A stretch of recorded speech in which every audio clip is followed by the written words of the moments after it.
Kirk Churpedley was an ugly, stupid man. His son was even uglier. This was how Rose Roud learned of her new neighbors. One day, while out for a morning walk early on in the Ascended era, she saw a terrible, ugly child in the distance, waving to her. Rose Roud would have screamed for help, but the great ignoring persisted. Later that day, she met the father of the ugly child. "Did you throw rocks at my child?" shouted Kirk.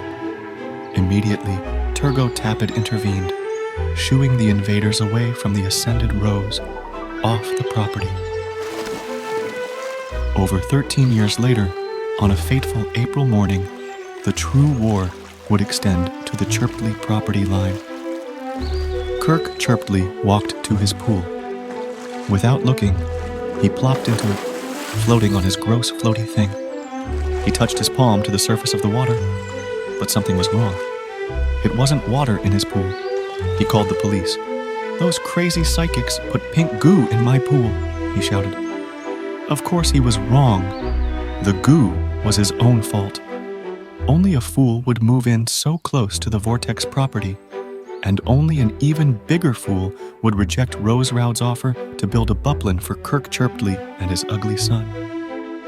This is what Turgot Tappet said to the police when they visited the VORTEX property. The authorities left. But the Churpedleys had now gone too far. They had sicked the local sirens on them. Neddy sat in his room. He heard the echo of Turgot Tappet's ranting about the Churpedleys. He saw the police car drive off. He had no idea what was going on, and he didn't care. Without his reader chair, he felt a sense of hopeless he didn't know existed. As his gloom crescendoed, he thought of just leaving, abandoning Yira peoples and driving away forever.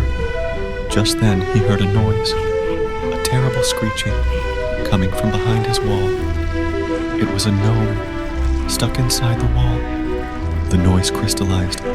It was mimicry. The gnome wailed, "Boo-hoo, boo-hoo," mocking Neddy's tears. After all Neddy had done for the gnomes, after they ignored his attempts at outreach, after all Neddy had fucking done for the goddamn gnomes. They were actually making fun of him.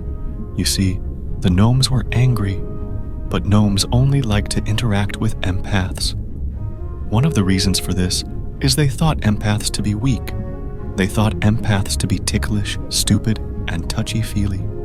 So now, in this moment, when Neddy was at his weakest, they directed their mockery and rage at him. But the gnomes miscalculated. Because Neddy was not just any empath. He was the strongest empath to ever live. So in that moment, on that night when the war shifted, Neddy did something extraordinary. He punched into the wall, breaking it. He crunched through the wallpaper and debris, feeling the twitching goo of the gnome. Neddy slammed the gnome to the ground before it could cease its mocking cry, and Neddy killed the gnome. He got up. He wrote a quick note and left the residence.